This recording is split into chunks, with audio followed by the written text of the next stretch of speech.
Bonjour et merci d'être avec nous ce matin. Bonjour. Une fois encore, merci pour l'invitation. Pouvez-vous vous présenter en quelques phrases, s'il vous plaît? Beaucoup me connaissent à travers mon podcast de développement personnel sur les secrets de vie, ou encore les séquences oratoires dans l'événementiel, c'est-à-dire la modération, l'animation. Mais je suis enseignant d'état de formation professionnelle et passionné par tout ce qui touche à la formation pratique, à l'apprentissage et au développement des compétences. Alors, depuis plusieurs années, j'ai le privilège, je le dis ainsi, le grand privilège d'accompagner des jeunes et des adultes dans leur parcours de formation en Allemagne, un pays d'ailleurs reconnu mondialement pour son système de formation dual, un modèle où l'école et l'entreprise travaillent main dans la main. Je suis également très attaché aux échanges interculturels et je crois profondément que le savoir n'a pas de frontières. C'est une joie aujourd'hui pour moi de partager avec les étudiants, avec les apprenants quelques clés et conseils pour réussir dans ce système. Quels sont les types de formation en Allemagne? En Allemagne, il existe principalement deux grands types de formation professionnelle. Nous avons la formation duale, c'est le cœur même du système allemand. L'apprenant passe une partie du temps à l'école professionnelle et l'autre partie dans une entreprise.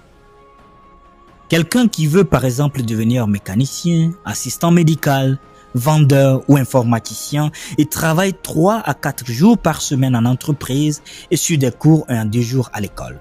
Ou en alternance, 1 ou 2 semaines en entreprise et ensuite à l'école. C'est vraiment le modèle qui permet d'acquérir à la fois la théorie et la pratique, ce qui rend les diplômés immédiatement opérationnels. À côté, nous avons aussi la formation scolaire à plein temps. Elle se déroule entièrement à l'école, souvent dans des domaines comme la santé, le social ou l'éducation. Par exemple, un infirmier, un éducateur, un assistant social. Et les stages y sont intégrés, mais l'apprentissage y reste plus académique.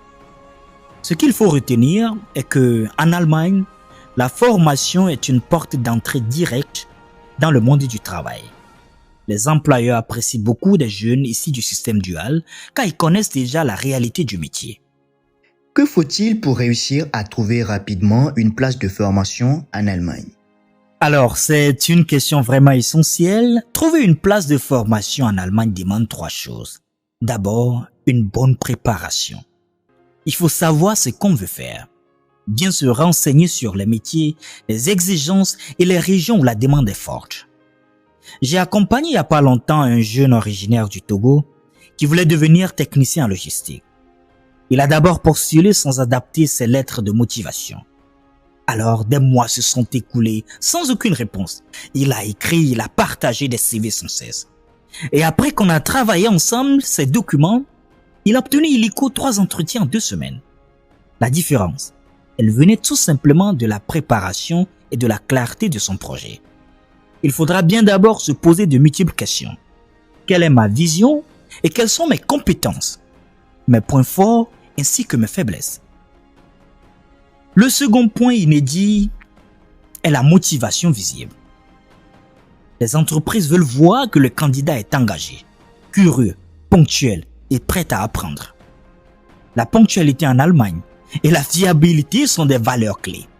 Et cela commence déjà par votre interview virtuelle, où certains justifient chaque petit retard du fait d'avoir une mauvaise connexion Internet. Ah oui, voilà, j'ai pas de connexion, nous sommes au Togo, vous-même vous savez, tout est compliqué, c'est l'Afrique, par ici, par là. Même un petit retard peut donner une mauvaise impression. Et le dernier point dont personne ne peut s'en passer est le niveau de langue. Un bon niveau de langue. En général, un niveau B1, B2 est recommandé et ce n'est pas certes la perfection linguistique qui compte, mais la volonté de communiquer et de progresser chaque jour. Que dois-je faire pour réussir dans une école de formation en Allemagne? Réussir dans une école de formation, c'est une question d'attitude. C'est une question d'attitude. Il faut d'abord la discipline.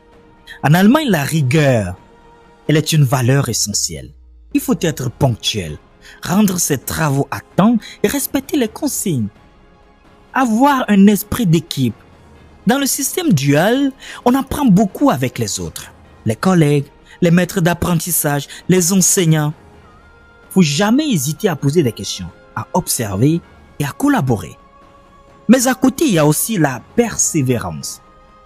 Les débuts peuvent être difficiles, surtout à cause de la langue et du rythme. L'allemand parlé en Afrique n'est pas la même chose que si l'on a peut-être la première semaine ici. Le séjour y commence et peut-être qu'il y a des difficultés, mais avec le temps, tout devient plus clair. L'une de mes anciennes étudiantes, elle venait du Ghana, elle voulait abandonner sa formation d'assistance en soins. Elle trouvait la théorie trop difficile. Je lui ai conseillé de noter chaque nouveau mot, de le revoir chaque soir et de parler avec ses collègues. 2 ans plus tard, elle a fini première de sa promotion. Nous sommes dans un monde bruyant où on préfère scroller sur TikTok, Instagram et surtout si l'on est loin de la famille, on communique avec les nôtres toutes les soirées.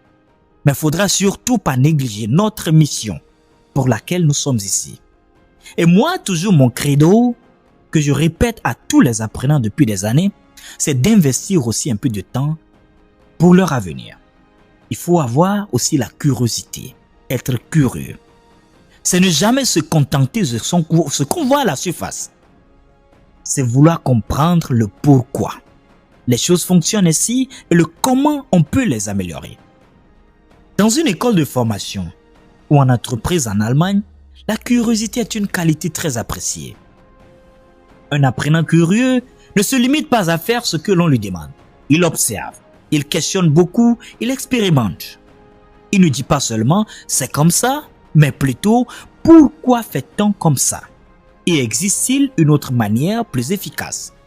Un apprenti mécanicien qui prend le temps de comprendre comment chaque pièce du moteur interagit, plutôt que d'appliquer simplement les instructions, développera une compréhension plus profonde du métier.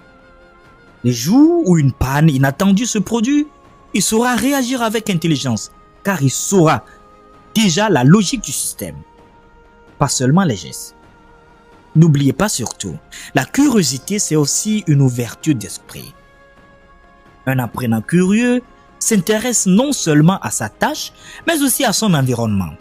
Il observe comment travaillent ses collègues allemands, il note les expressions qu'il utilise et acquiert de nouvelles connaissances.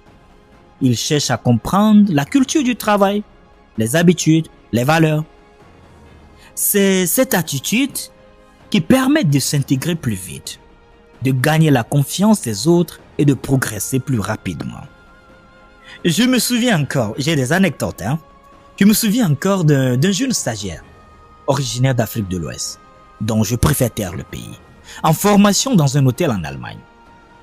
Au début, il était timide, parlait peu, mais il observait tout. La manière dont les serveurs accueillaient les clients, comment la réception gérait les réservations, comment la cuisine s'organisait. Chaque jour, il posait une question pertinente à son chef. Au bout de quelques mois, ce chef lui a confié qu'il n'a pas encore une parfaite maîtrise de la langue. Mais c'est le plus curieux et le plus motivé de tous. Et effectivement, il a fini par être embauché à plein temps après sa formation. Pourquoi? Parce qu'il montrait un intérêt sincère pour tout ce qu'il faisait. Alors, la curiosité, c'est le feu intérieur qui alimente l'apprentissage. Elle transforme les difficultés en opportunités, les erreurs en leçons et les tâches ordinaires en occasion de grandir. Un apprenant curieux devient non seulement compétent, mais aussi créatif, autonome et confiant. Des qualités précieuses dans le domaine professionnel allemand. Quel mot d'encouragement avez-vous à l'endroit de nos apprenants? Eh bien, s'il y a un mot à dire, croyez en la valeur de votre rêve. Peu importe d'où vous venez, ce qui compte, c'est où vous voulez aller. L'Allemagne est devenue un pays où la compétence est plus importante que le passeport. Que tu viennes du Togo, du Ghana, du Burkina, du Sénégal, que puis-je encore dire? Si vous êtes déterminé, travailleur et respectueux, vous serez reconnu et apprécié. Et surtout, ne craignez pas les débuts modestes. Chaque grand professionnel a commencé petit.